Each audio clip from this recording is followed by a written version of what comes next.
Hello, Sid Roth here, and I am here with Bonjour, c'est Trott et je suis ici avec un jeune couple incroyable que Dieu a utilisé et est sur le point de les lancer dans des choses au-delà de leur plus folle imagination.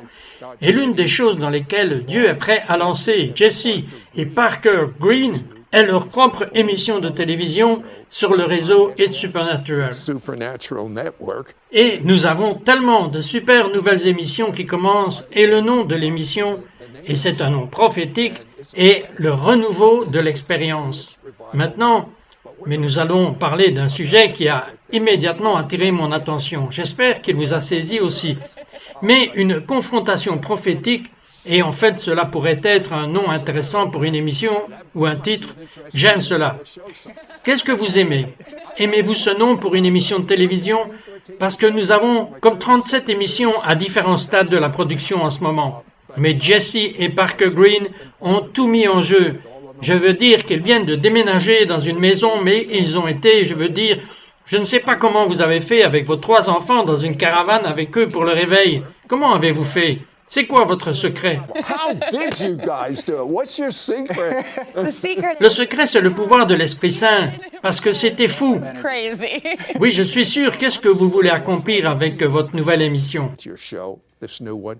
Well, what we want to Eh do. bien, ce que nous allons faire, c'est montrer aux gens comment avoir un réveil dans leur propre vie et le trouver là où cela se passe en même temps. Donc, nous pensons que Dieu est sur le point de répandre son esprit dans ce pays comme jamais auparavant. Et je pense que c'est vraiment notre seule chance. And I think that's our only chance, really. Mais je ressens la même chose, qu'il y en a tellement de gens, et j'en fais partie, qui sont impliqués dans la politique. Je pense que les problèmes dans ce pays, les politiciens ne peuvent pas les résoudre. Mais je veux dire, je suis toujours en faveur du candidat le plus pieux de ceux qui se présentent. Mais c'est au-delà de l'homme. Et devinez quoi? Parce que c'est au-delà de l'homme. Vous venez de rentrer de San Francisco, la plus belle ville du monde, et j'étais là. Qu'avez-vous vu? Yeah. What did you see? Yeah. Oui, nous étions en plein milieu du Thunder, qui est connu comme l'une des régions les plus dangereuses d'Amérique, et l'un de nos amis a installé une tente de réveil dans la rue, en plein devant les Nations Unies. Et littéralement, c'est juste à l'extérieur de la tente, nous prêchions l'Évangile, nous prêchions à propos de Jésus, le Messie, qu'il est mort, qu'il est ressuscité, et qu'il y a des gens qui prennent de l'héroïne à l'extérieur de la tente, des centaines de personnes, et tout d'un coup, nous commençons à voir la délivrance qui arrive.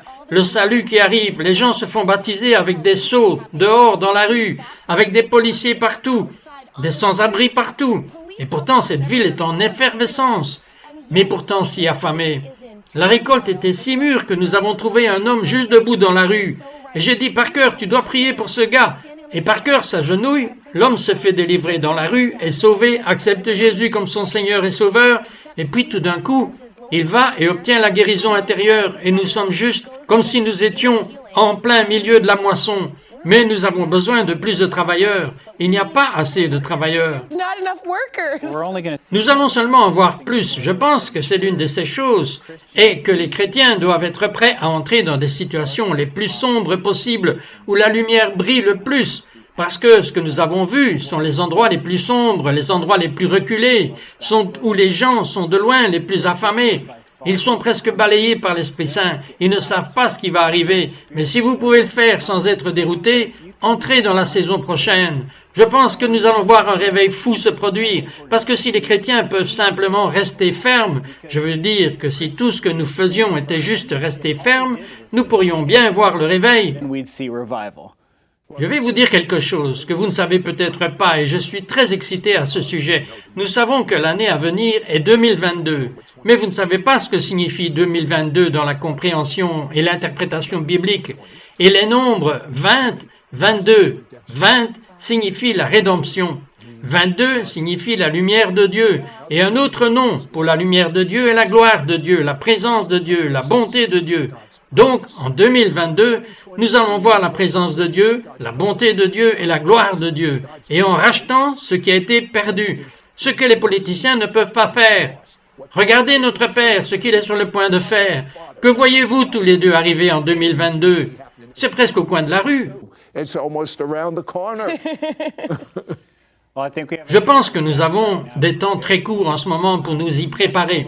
Et c'est tout ce que le Seigneur a dit à Jesse et à moi, c'est de se préparer pour 2022. Et chaque fois qu'il nous a dit cela, avant que nous ayons fait quelque chose qui semble extraordinaire, hors de l'ordinaire, et voir les résultats qui sont extraordinaires et hors du commun, parce qu'il va payer en retour pour notre obéissance. Donc en ce moment, honnêtement, nous ne faisons que prier, jeûner, dans la parole, dans une quantité folle que nous n'avions pas été depuis longtemps.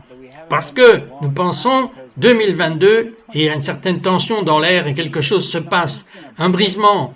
Et nous devons juste être prêts pour cela, prêts à la fois pour l'ère de battage de la moisson et pour l'introduction de la récolte dans les granges.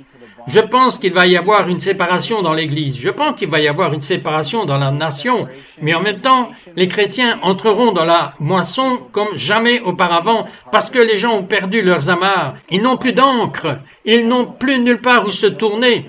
Les politiciens les ont laissés tomber, tout le reste a échoué, il y a très peu d'espoir, mais je pense que les chrétiens sont vraiment... Vous voyez ces sweatshirts que les gens portent avec ces revendications sur eux partout où ils vont? Je pense que ça va être un vrai, pas seulement une chemise que les gens trouvent mignonne, mais nous allons devoir espérer comme des fous, parce que les gens seront désespérés pour cela. C'est la rivière de la vie, c'est ce qu'ils boiront. It's the river of life. That's what they'll be drinking. All right, well, you, Ce dont vous avez parlé, ce que vous avez vu à San Francisco, est la même chose que ce dont Mario Marillo a parlé, qu'il a vu en Californie, ce qu'il a récemment vu à Batavia, à New York, je veux dire, ce qu'il décrit. Et ce que vous décrivez est une fin au-delà de tout ce que j'ai jamais vu dans ma vie. Et j'ai été dans le ministère 50 ans. Et ça se passe. Vous n'avez pas à attendre 2022. Ça se passe en ce moment. Ai-je raison? right now, am I right? Absolutely. Absolument, je veux dire que c'est une raison énorme pour laquelle nous faisons même cette émission.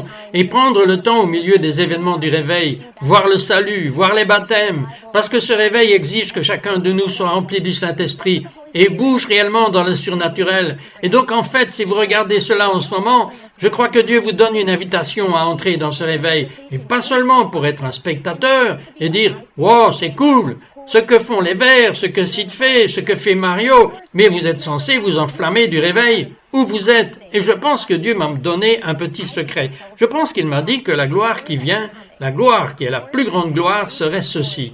Pourriez-vous imaginer si chaque croyant, vous, moi et les milliers d'autres croyants à travers les nations, si nous tous vraiment croyons que nous avons reçu l'Esprit Saint et se déplacent en puissance, se déplacent dans l'amour, à quoi ressemblerait ce monde si cela se multipliait par 30, 60, 100? Ce serait une moisson incontrôlable. Hundredfold. It would be an uncontainable harvest. Well, I tell Eh bien, je vais vous dire, j'étais un traducteur pour un homme qui est maintenant au paradis. Son nom était le prophète Bob Jones. Que dois-je dire en tant que traducteur? Ces prophètes parlent presque par énigme. Et ils savent exactement ce qu'ils disent, mais la plupart des gens n'ont pas la moindre idée de quoi ils parlent. Alors je l'arrêtais à chaque instant, je lui posais une question, et je découvrais de quoi il parlait. Tout le monde était aussi intimidé de lui demander, mais je voulais savoir. Et il a dit des milliards dans cette gloire.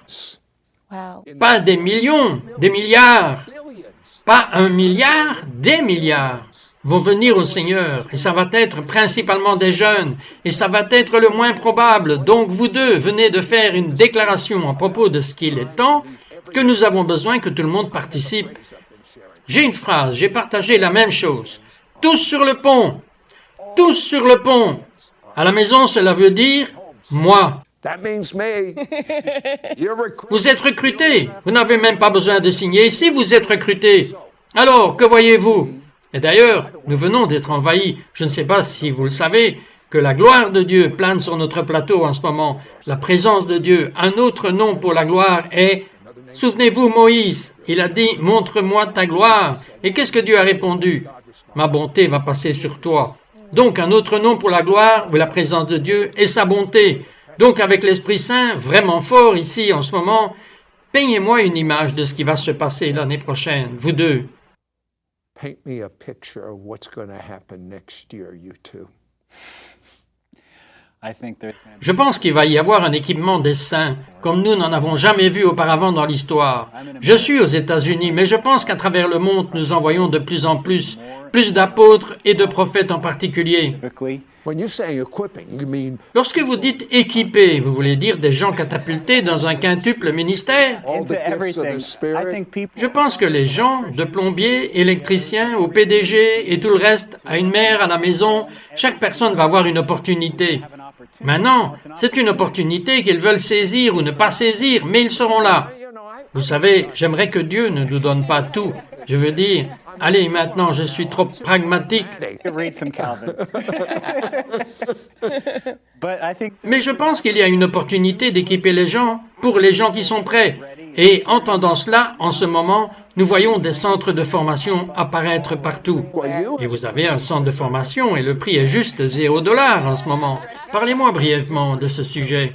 well, right now we have En ce moment, nous avons un site web appelé thegreens.co. running churches. Mais nous dirigeons des églises dans le sud de la Californie et Dieu a vraiment changé notre ministère pour obtenir les saints prêts. Qu'ils soient dans une église, ici ou là ou partout, peu importe, nous voulons les préparer à être remplis du Saint-Esprit pour ce renouveau, parce que chaque personne est une grange. Si vous pensez, pour la moisson, chaque personne a une grange dont elle a besoin pour former des disciples. Et c'est là que la moisson d'1 milliard d'âmes se produit. 1, 3, 6, et ensuite elle se multiplie. À partir de là, vous obtenez 18. Et ensuite, vous pouvez multiplier à partir de là, 72. Et c'est une personne qui forme 3 personnes. Et je pense que si nous pouvons équiper les saints, nous verrons quelque chose comme cela. And equip the saints, we'll see something like that. L'un d'entre vous a dit, avant que je ne passe à l'antenne, une phrase qui m'a frappé. Vous avez dit « épreuve de force prophétique ». Voudriez-vous expliquer ce que vous entendez par « épreuve de force prophétique » showed that. Yeah. Oui, je veux dire donc j'ai déjà partagé dans une interview que j'ai faite avec vous où j'ai parlé des 7 vagues de réveil. Ils ne connaissent pas, donc vous devez nous donner un réexamen très rapide. Un réexamen très rapide. Donc je crois que nous entrons dans 7 vagues de réveil et je crois que nous sommes déjà entrés dans les 2 premières. Et Dieu m'a montré cette vision. C'était plus d'1 heure de vision de vague après vague traversant la Californie. En fait, puis saturant les nations, pas seulement l'Amérique. Et dans cette vision, Dieu bougeait avec une telle puissance et les choses bougeaient et bougeaient à chaque vague. Et puis chaque vague grossissait et plus fort que la vague derrière. C'est pourquoi nous nous battons toujours pour le réveil, parce que je pense que la première vague que nous avons vue n'était que le début. Nous n'avons fait qu'entrer dans ce que le Seigneur a. Mais ce que j'ai vu pour 2022 était un peu... Cela me fait sentir vraiment passionné dans mon cœur parce que quand nous étions à nouveau à San Francisco, en Californie, j'avais l'impression que mes yeux se sont levés vers la 3e vague et Dieu a dit que maintenant c'est le moment de la 3e vague et cette 3e vague est une épreuve de force prophétique.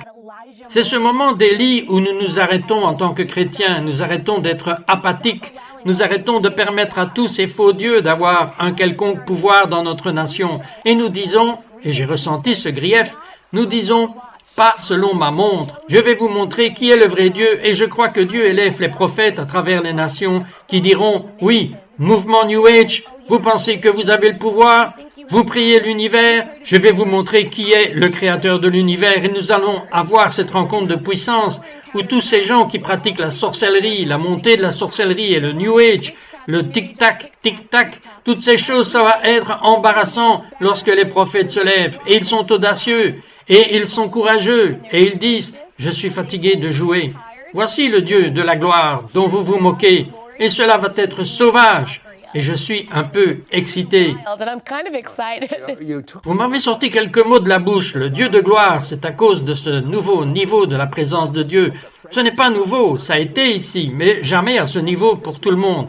Car c'est pourquoi je dis tout le monde sur le pont. Et à ce niveau, la prophétie, ce sera comme Samuel. Il ne tombera pas au sol sans que cela se produise et cela va être rapide. Ce ne sera pas une prophétie de 20 ans à partir d'aujourd'hui. Et les guérisons vont être comme du popcorn. Ça va être, vous les gars, vous allez avoir une réunion de tente et tout le monde dans la tente va être guéri.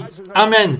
Il y a la délivrance, la guérison intérieure. Maintenant, cela ne va pas être dans un séminaire de 6 mois, ou même dans un séminaire de 6 semaines, ou même un séminaire de 6 minutes. Ça va être instantané. Je veux dire que ça va être le moment le plus merveilleux du monde, parce que si nous ne le faisons pas, il n'y a pas d'espoir. Et vous avez un t-shirt qui dit qu'il y a de l'espoir. There is hope. So that does it for us. Let's. J'aimerais plaisanter un peu, mais sur une note sérieuse, il y a des gens qui nous regardent en ce moment et il y a quelque chose. Le Covid, c'est vraiment mauvais. Il y en a qui meurent du Covid et sans miracle, ils n'y vivront pas. Il y en a qui viennent de recevoir un mauvais diagnostic d'un médecin. Ils essayent de s'accrocher à tout ce qu'ils ont. Vous avez parlé de division?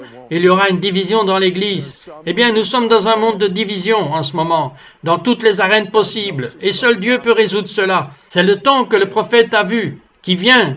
Quand la gloire du Seigneur et qui couvrira la terre comme les eaux couvrent la mer, et ils font du bon travail. Et je dois vous dire ceci, je crois que si nous pouvons prier juste un instant, Dieu va vous montrer une petite preuve de cette gloire. Mais gardez à l'esprit que c'est Dieu, et c'est la période de Dieu.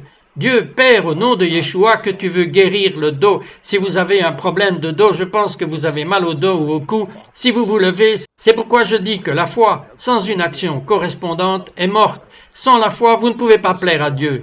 Levez-vous et penchez-vous et testez votre dos. Bougez votre cou. Et Jesse et Parker, est-ce que le Saint-Esprit vous a montré quelque chose? Jesse and Parker, has the Holy Spirit shown you anything? Yeah. Oui, j'ai l'impression qu'il y a vraiment eu une guerre contre la gorge et contre la voix en particulier, honnêtement. L'ennemi essaye juste d'obtenir que vous vous taisiez en vous faisant tousser ou en irritant votre gorge sans arrêt. Et maintenant, je commande simplement à ce tourment de vous fuir au nom de Jésus. En fait, priez pour que des rivières de miel commencent à couler dans votre gorge, pour que vous sentiez la guérison dans vos poumons. Si vous étiez réellement victime du Covid, si vous sentez que vos poumons ont été attaqués et que vous ne pouvez pas respirer, je prie juste pour que le Saint-Esprit souffle sur vous et que vous receviez la roua de Dieu, que le souffle de Dieu remplisse vos poumons et que vous fassiez l'expérience de sa présence, vous remplissant en ce moment. Et ce sentiment de respirer en ce moment, je sens comme si le Saint-Esprit veut que vous respiriez dans son esprit, que vous lui permettiez de vous guérir. Et en ce moment, je prie juste, j'ai l'impression qu'en ce moment, il y a une guérison du Covid. Et je n'ai jamais eu cela auparavant. Mais en ce moment, si vous avez le Covid, ou si vous connaissez quelqu'un qui a le Covid, veuillez lui envoyer cette vidéo. Maintenant, si vous avez le Covid, tendez simplement vos mains comme ceci et dites « Je crois que Dieu, Jésus, le Messie, est plus puissant que le Covid. Je crois que son sang peut guérir le Covid et donc maintenant, je déclare le sang de Jésus sur mon corps et je dis que je n'ai pas le Covid. Je suis un enfant de Dieu et je suis guéri maintenant au nom de Jésus. Et donc je prie juste maintenant pour que les vents de l'Esprit soufflent dans vos poumons en ce moment. Vous le sentez réellement tangible. Le vent souffle dans votre maison en ce moment pendant que vous regardez. Your house right now as you're watching. Excusez-moi, je voudrais vous demander de prier pour quelque chose maintenant. Lorsque vous avez parlé à propos de si vous aviez des problèmes de Covid et de poumons et que vous respiriez, je pensais que si les gens suivaient vos instructions, même si vous n'avez pas de problème pulmonaire, vous seriez totalement rempli de l'Esprit Saint. Prieriez-vous encore une fois? Pray that again. Yeah. Oui, absolument. Par cœur, je voudrais entendre ce que Dieu vous a montré. Oui, j'aime le Saint-Esprit et je ne peux pas imaginer la vie sans le Saint-Esprit. Et vous avez besoin du Saint-Esprit. Vous ne pouvez pas vivre la vie. Vous ne pouvez pas acheter une voiture. Vous ne pouvez pas aller à l'épicerie sans le Saint-Esprit. Et donc en ce moment, si vous regardez, le Saint-Esprit est avec vous. Dieu est avec nous. Il est Emmanuel, Dieu avec nous. Et alors maintenant, ouvrez simplement vos mains et certains d'entre vous vont ressentir un picotement. Vous pourriez ressentir de la chaleur ou du feu. Certains d'entre vous pourraient littéralement ressentir le vent tangible de l'Esprit soufflant à travers vous. Nous l'avons vu se produire partout dans le monde. Alors maintenant, je prie pour que vous receviez le Saint-Esprit. Dites juste maintenant, Saint-Esprit, viens. Say right now, Holy Spirit, come. Right now, Holy Spirit, come. Holy Maintenant, tu viens, Saint-Esprit. Come. Okay, and so Et alors, dites, remplis-moi de l'Esprit Saint. Fill me, Holy Spirit. and Et je ne veux pas juste un petit Esprit Saint, je veux tout le Saint-Esprit, qu'il ne reste rien de moi. Holy Spirit. And I don't want just a little of the Holy Spirit. I want all Holy Spirit. Okay. And none of me is left. Thank you. Merci Saint-Esprit que tu viens, que tu es la promesse de Jésus, tu es la promesse de Yeshua, tu es la promesse de la résurrection. Et donc, nous t'invitons, Esprit Saint, à combler chaque âme, remplis chaque cellule, remplis nos poumons et remplis nos corps. Et je libère les vents de l'Esprit Saint pour vous remplir. Maintenant, je peux le sentir venir maintenant pour vous. Sentez-vous sa présence? Sentez-vous son amour? Il dit oui. laisse-moi te combler. Il veut vous connaître. Jésus est réel. Dieu est réel. Il est vraiment, vraiment réel. Vous pouvez croire en lui. Vous pourriez penser que la chaise sur laquelle vous êtes assis est réelle, et je vous promets que l'Esprit Saint est plus réel que la chaise sur laquelle vous êtes assis. Et recevez-le maintenant. Merci Jésus. Merci Seigneur Dieu. Merci Seigneur Jésus, que nous puissions expérimenter le réveil maintenant. Et tout réveil est lorsque nos yeux se lèvent et que nous reconnaissons que tu es vivant et que tu vaux tout. Merci Jésus. Merci Seigneur. Amen. Thank you, Jesus. Thank you, Lord. Thank you. Thank you, Lord God. And I just want to Et je veux juste prier pour vous, surtout pour ceux d'entre vous qui ont un IBS ou la maladie de Crohn, des choses comme ça. J'ai l'impression que tant de gens sont confrontés à cela en ce moment, surtout avec le stress des 2 dernières années. Juste enflammer cela. Alors nous allons prier pour cela, mais je veux aussi prier spécifiquement contre l'esprit de peur. Je pense que beaucoup de gens ont juste besoin de courage, donc je ne vais pas seulement chasser un esprit de peur, mais nous allons prier pour les cœurs courageux. Ouvrez vos mains, cela transforme les lâches en champions. Donc maintenant, nous allons prier pour vous. Et Seigneur, je chasse tout esprit de peur et quiconque regarde en ce moment, ou quelqu'un qui l'entend même d'une autre pièce, vous pouvez vous lever et recevoir cette prière. C'est peut-être ce que vous devez faire, la prochaine chose que Dieu vous demande de faire. Je crois que Dieu va vous donner le courage pour cela. Ici et maintenant, et vous allez pouvoir sortir et être courageux pour lui. Et pour tous ceux qui ont des problèmes intestinaux, nous proclamons simplement la guérison sur vous maintenant. Nous te remercions, Dieu, pour aucun inconfort, surtout pendant le sommeil, que le sommeil soit doux, que les gens ne se réveillent pas au milieu de la nuit avec la peur de ce que leur estomac fait, ou à peur de ce qui se passe dans le monde, mais mettent toute leur confiance en ton nom, Jésus. about what's going on in the world, but put their complete trust in you. In Jesus' name.